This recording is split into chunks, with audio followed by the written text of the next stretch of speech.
justicia de la ley del más fuerte.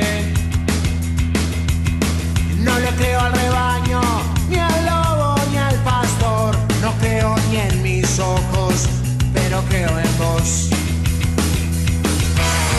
Más allá de que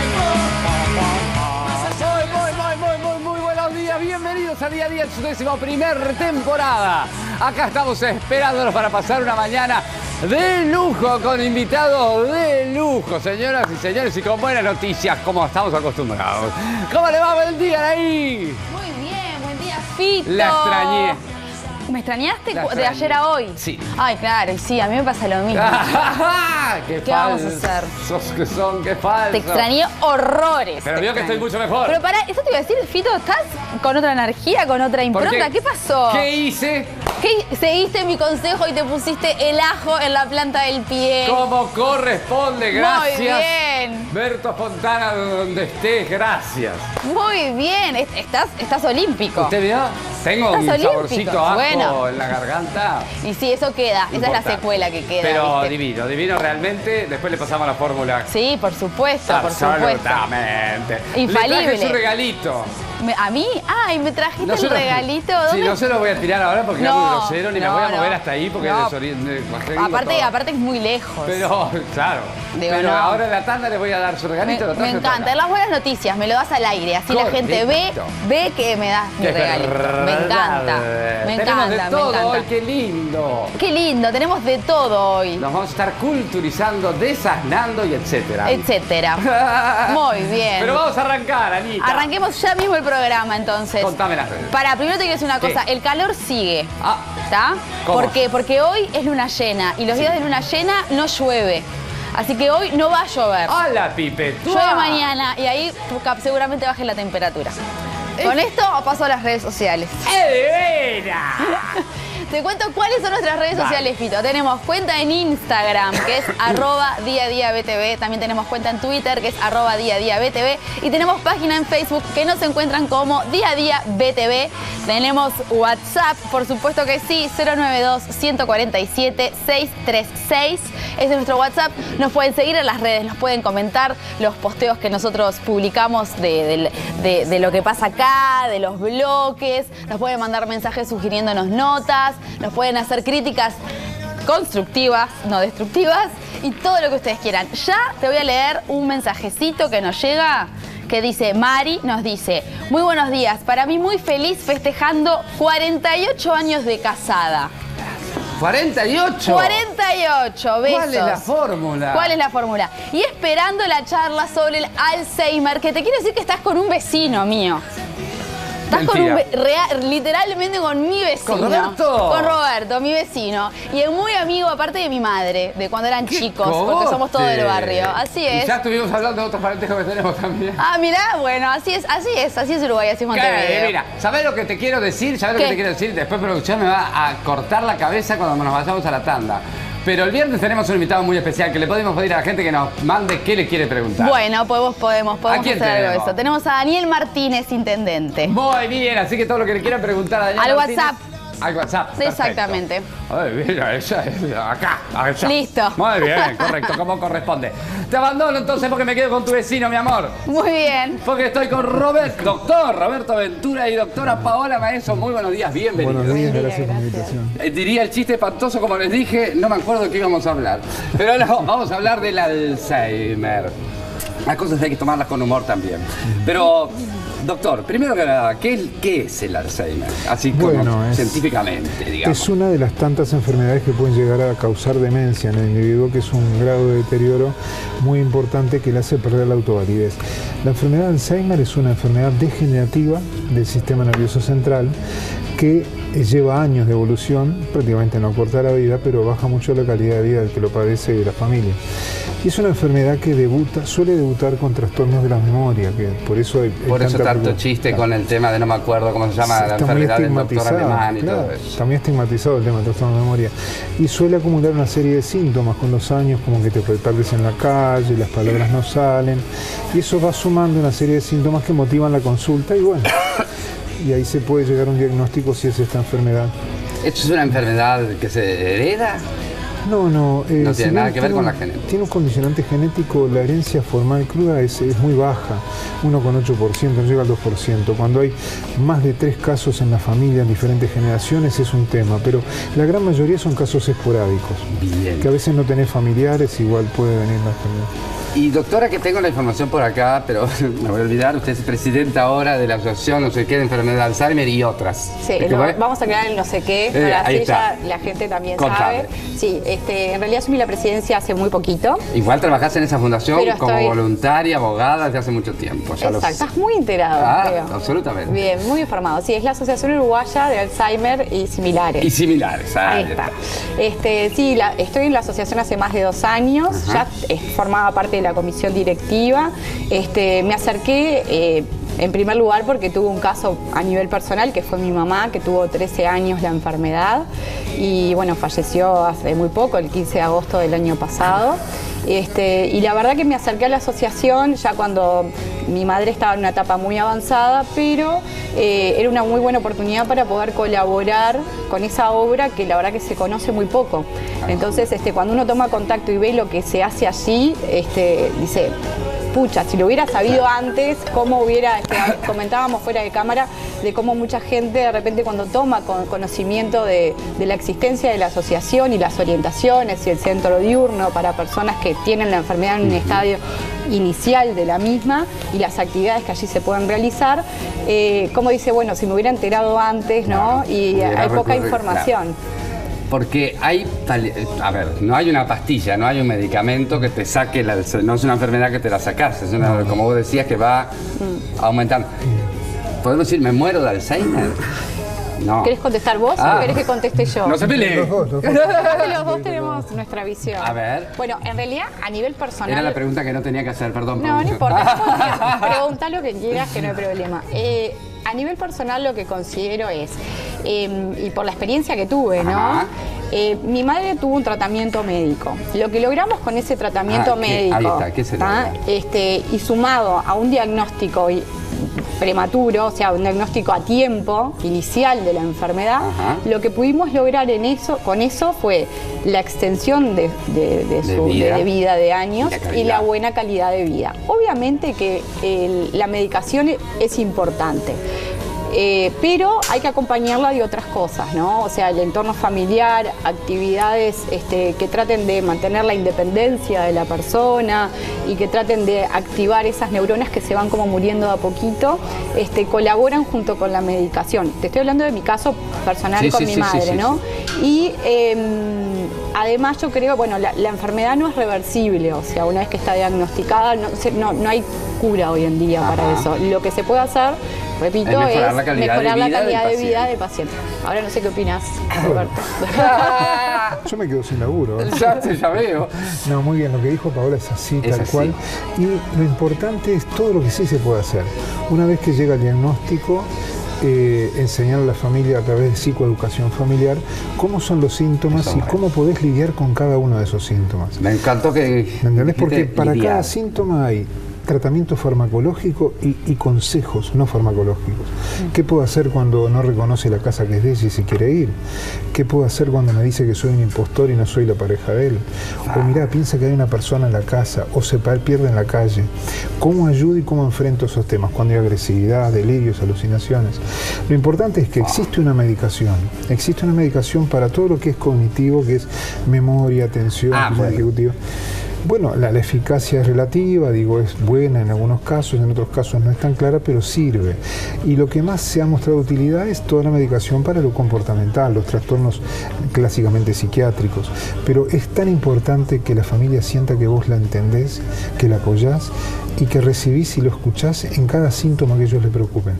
Lo que baja la calidad de vida de la familia regularmente es todo el tema psiquiátrico, o sea, los delirios, las alucinaciones, el insomnio, la confusión mental, la agresividad del paciente. Entonces, hay una cronología prevista en la enfermedad que vos ya la vas anunciando a la familia como que podría pasar. Y como bien dijo Paola, vos los cuidás, viven muchos años, hay casos en los que el cuidador se va y ellos siguen vivos. O sea, el tema es la calidad de vida.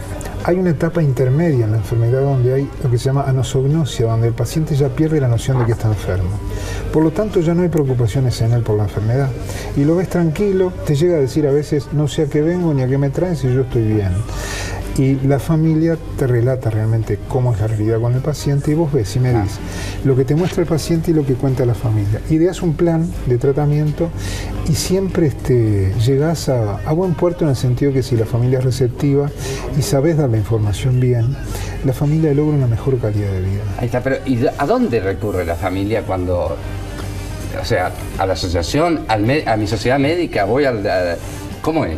¿Qué tengo? Bueno, el mutualismo, de alguna manera, la salud en Uruguay todavía no tiene un espacio claro para la familia y se están definiendo en algunos mutualistas ya el espacio que existe para recibirlas, continentarlas, ayudarlas, no al paciente, sino al paciente, por supuesto, de la familia. Claro, pero es lo que tú decís, necesita un apoyo a la familia para saber cómo tratar y cómo contener. La importancia de los equipos interdisciplinarios, que los psiquiatras trabajemos junto con los neurólogos, geriatras. Y eso no está pasando todavía en el sistema de salud. Están tratando de formarse, pues es la forma de trabajar mejor. Bien. Viste que tenés una interconsulta de meses entre un psiquiatra, un neurólogo, geriatra. Eso se puede resolver rápido si trabaja un equipo interdisciplinario. Hay algo que es importante que quería agregar a lo que tú mencionabas, Roberto, es, claro, para la familia, ¿no? Que obviamente necesita contar con herramientas para enfrentarse al día a día de esta enfermedad y de cómo reacciona más allá de los parámetros generales que uno le recibe, ¿no? Como familiar, de qué se podría llegar a esperar de los avances de la enfermedad. Pero cada persona es un mundo y la enfermedad se le manifiesta con diferentes cosas, de maneras distintas, y más por el carácter, todo el nivel orgánico de la persona, su individualidad. Y por el entorno también, capaz. Y por el entorno, sin duda, y porque cómo acompaña a la familia. Puede acompañar, puede apoyar o puede presionarlo de manera a veces incorrecta. No sabes, quizás, cómo la familia puede no saber ni cómo manejarlo. Claro. Entonces, cómo accedes a esas herramientas que tú decías. Ahora, algo importante es, cuando te dan el diagnóstico, que se lo dan a la persona y obviamente al familiar, mayoritariamente al familiar, porque a veces no se sabe cómo manejarlo con la persona que tiene que padece la enfermedad o cómo lo va a tomar y demás. Claro, te enfrentas a una situación y nos pasó a nosotros con mi hermano y pasa a muchas personas con las que converso hoy en día y me dicen, mi familiar, mi ser más querido tiene Alzheimer y a veces no sé ni lo que es. Claro. Y quizás tengo que ir a googlear y no sé qué esperar, no sé qué hacer. El no sé qué hacer es algo que se reitera. A nosotros nos llegan muchas consultas a la asociación por orientaciones. Es como después de que tenés ese diagnóstico, esa situación fuerte que vive. A la asociación, que va a tener gente que vivió lo mismo que yo y que me puede orientar de una manera casera. Exacto, se tiene una entrevista con alguna de las personas que integran el equipo que hacen las orientaciones y se le trata de escuchar, de evacuar dudas con respecto a otras experiencias que se han tenido y se tratan de dar herramientas tanto al familiar como a la persona que tiene la enfermedad.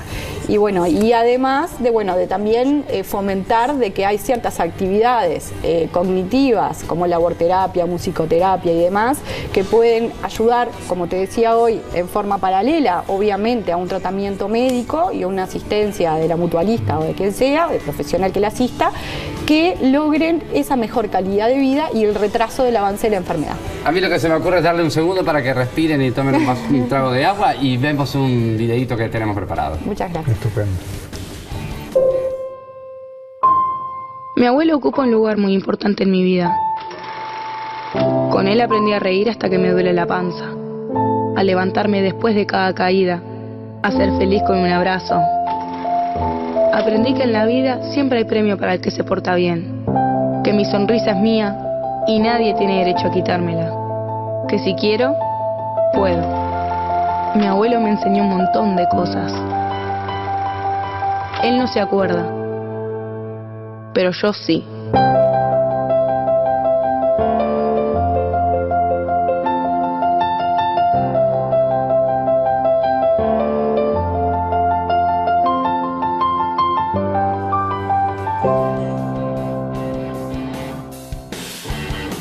Porque estamos hablando de justamente que tenés un vínculo muy especial con la persona que le pasa esto, entonces tal cual.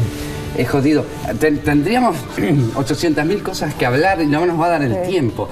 Hay unos estudios, estuve leyendo, de que se puede detectar antes de que empiece a afectarme?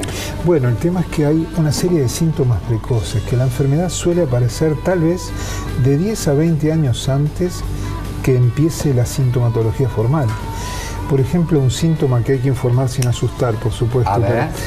Un problema en el olfato, por ejemplo. Ajá. Cambio del sabor de las comidas. ¿No? Porque en cada resfrío me cambia el sabor de la comida, Sí. y me estoy empezando a enfermedad. Pasa lo mismo en la enfermedad de Parkinson y otras enfermedades. Según la zona del cerebro donde empieza a afectarse, empiezan los síntomas. Muchas veces, previo al trastorno de la memoria, empieza un trastorno en la olfacción.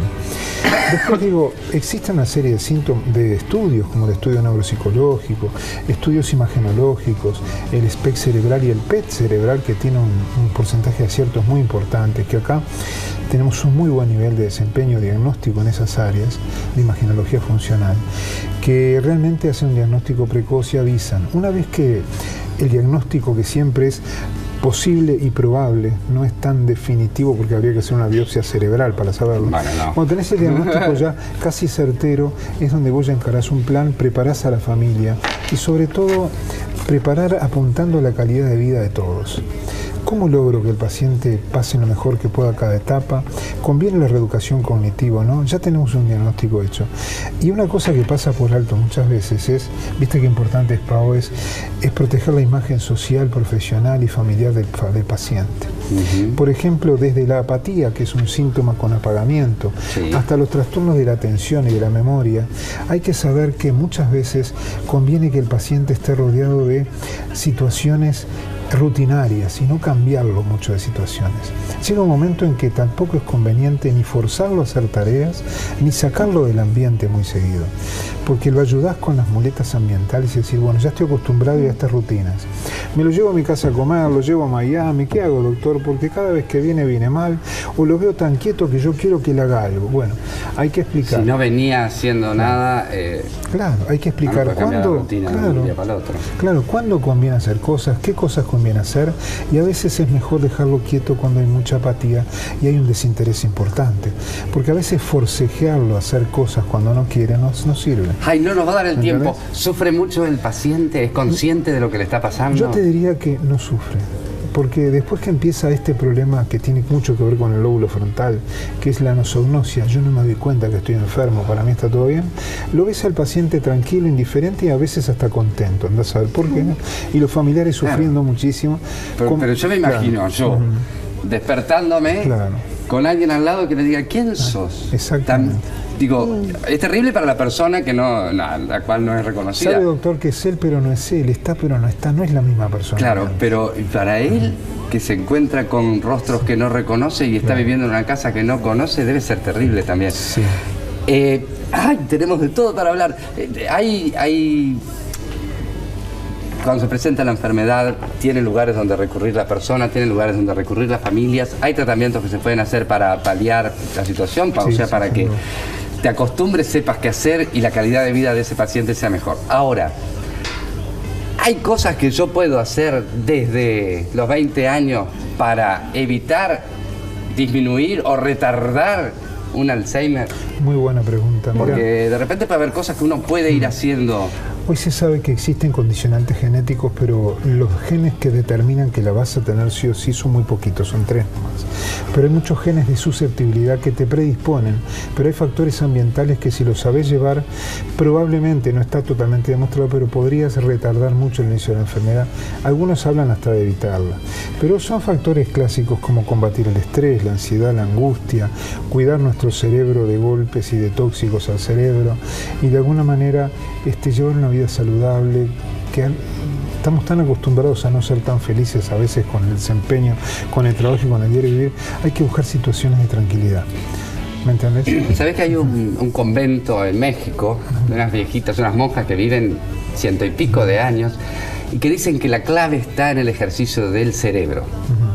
Entonces dice que se 90, 100 años y las ves haciendo crucigramas todo el tiempo y en la noche juegos de preguntas y respuestas entre ellos. Yo siempre Eso digo, puede mira, cuando me mantenerlo preguntan, activo. doctor, hago crucigramas, me encierro a hacer esto. Yo pienso que todo sirve, pero la mejor estimulación y donde más trabaja el cerebro trabaja en las situaciones del diario vivir. Yo siempre digo, trate de estar enganchado con situaciones del diario vivir. Siga saliendo, reuniéndose con amigos, va a un cine, lee un libro. Esas actividades diversas ponen en juego y a prueba el cerebro en su totalidad. No sirve solamente encerrarse a hacer un crucigrama, Claro. hacer cosas, no. Yo creo que todo es válido. Y los ejercicios de memoria, está todo bien. Pienso que la motivación es lo más importante. Hacer las cosas con deseos de hacerla, entendiendo que uno se está haciendo bien y tratar de buscar momentos de mayor felicidad y estabilidad en el diario vivir. Por ahí va la cosa. Y cada uno es un mundo, ¿no? Obviamente cada enfermedad en cada paciente debe ser una situación totalmente distinta y hablamos de más de 50.000 personas, ¿no? Pero lo recomendable es informárselo. Al paciente, gran dilema. Excelente pregunta. Sí. Porque Todo lo que no tengo que preguntar. Hoy todas las mejores preguntas hizo, así, ¿Viste, una Pau? tras otra. La verdad, Perdón, no, pero bien, más que disculpas, al contrario. en el mundo anglosajón está como obligado formalmente a decirle al paciente, sí, y te pueden demandar si no decís la verdad y lo que tiene el paciente. Porque tiene derecho el paciente a saber lo que tiene. La gran pregunta es, Si le hace bien o mal. claro, yo quiero ver el logro y el bienestar que logra el paciente. Capaz que le digo que tiene un trastorno de la memoria y lo estamos estudiando y tiene una serie de síntomas que estamos tratando, porque en definitiva el diagnóstico definitivo formal yo a veces no lo sé tampoco. Entonces yo veo que lo más probable es que se trate de esa enfermedad y suelo más decirle las cosas más claras a la familia, porque el paciente no retiene lo que yo le digo a veces o retiene lo que lo pueda angustiar. Entonces bueno, eso quería. yo creo que lo importante es decirle al paciente que lo estás tratando, que sí que hay problemas de memoria, estás viendo qué tipo de problemas, y a la familia tal vez serlo un poco más claro. La pregunta es, ¿yo logro bienestar en el paciente diciéndole que tiene la enfermedad de Alzheimer? ¿O no? Bueno, si él tiene derecho a decidir y mira, si me pregunta, yo quiero saber, doctor, bueno, yo le digo la verdad. Claro, pero lo que pasa es que creo que hay también un componente, capaz que estoy delirando, ¿no? Pero por lo general se da en gente en que ya está en determinado periodo de su vida en cual la actividad es reducida. O sea, no se le da a una persona de 20 años que está trabajando todo el día. Entonces, es una persona que tiene tiempo libre para pensar. Y hablando en criollo, para hacerse la cabeza. ¿Me Yo te voy a contar una anécdota cortita. Sí. Doctor, yo quiero saber si le tengo que mentir o no, porque él me pregunta dónde está su esposa y cada vez que yo le digo que falleció se pone a llorar. Y al rato me pregunta lo mismo y se pone a llorar. Y me pregunta lo mismo y se pone a llorar. ¿Qué le tengo que decir? ¿Y por qué no cambias el discurso? ¿Y por qué no le decís que ahora no está, pero que luego vuelve? Que ya vuelve, o salió a ser mandado. Más si sabes que demora tan poco. Porque le refuerzo permanentemente. Eso es un caso extremo, pero sirve para aplicar el razonamiento de que a veces tengo que aplicar un discurso, decir algunas mentiras piadosas para no angustiarme. Chiquilines, te quedaría hablando horas porque hay un montón de cosas que está bueno que la gente sepa, desde las señales de alarma para detectar esa enfermedad, de los medicamentos que se pueden tomar, pero importantísimo es a dónde recurrir, en este caso, por ejemplo, la Asociación Uruguaya de Alzheimer y Similares, Magallanes 1320, planta baja, esquina Rodó. Si no, debe haber una página web, lo googlean. Tenemos página web también. Apresures el correo electrónico @gmail.com. A los doctores, evidentemente. Si son músicos, mejor aún. Porque ustedes lo ven así, pero ya ha venido a este programa camuflado. En una banda. Un gustazo, agradecerles. Muchas gracias. Gracias. Creo que hay que seguir investigando muchísimo en esta enfermedad, sobre todo por lo que ustedes dijeron desde el principio hasta el fin, para mejorar la calidad de vida de esa persona, porque sacarse esa enfermedad es imposible. Sí. Una palabra final, si me permitís. Todas las que quieras. Gracias. Así el productor te relaja, vos no a mí. Bueno, que me llame después, no hay problema. Contame. No, es cortito y simplemente para los familiares, en mi calidad de familiar. Que lo viviste. Que simplemente frustrante es el día a día muchas veces, en el ensayo y en el error, ¿no? Ellos van perdiendo la motivación ante muchas cosas, tienden también a angustiarse, a desorientarse, a perder la continuidad en la conversación. Quizás ellos no pasen mal por eso, pero el familiar les genera una angustia importante y tendés en forma reactiva e impulsiva a decir, esto no es es así, o reiterar como ya te lo dije. Claro, o reiterar la conducta que decía Roberto de tratar de explicarle la realidad que uno vive. Nosotros aprendimos, no sé si servirá como ejemplo con mi hermano, a meternos en el mundo de ella y tratar de guiar, decir, bueno, lo que ella veía, hablarlo, como si realmente existiese. Y muchas veces tratábamos de incentivarla a hacer determinadas actividades y nos frustrábamos porque no quería, y nosotros pensábamos que qué bueno que las hiciese, hasta que entre una y otra, ensayo de error, encontrábamos alguna que le gustaba y la incorporábamos en sus rutinas. Entonces es un trabajo y hay que tener herramientas para poder vivir esta nueva etapa de sus familiares, pero que traten de no frustrarse, de que se puede llegar a poder vivir con esta enfermedad de una manera digna. Y recurran a la asociación porque hay gente que lo vivió y no hay nada más rico que la experiencia ajena. Incluso, ya no vamos, me queda también otro tema que me quedó ahí, me da un poco de miedo en la calle, ¿no? El hecho que se pierdan y eso, cómo hacer, debe haber mecanismos o pulseras, eso también te lo debes poder informar en la sociedad para estar tranquilo cuando sale a la calle y saber que puede volver. Porque si no también uno debe estar en un estado... Sí, de alerta. ¿Vuelve o no vuelve? Sin duda. Gracias, doctor, es un placer. Perdonen que el tiempo es tirado en la televisión. ¿Quién dijo eso? Alguien lo dijo. Ya volvemos. Hay más día a día juntos. Perdonen.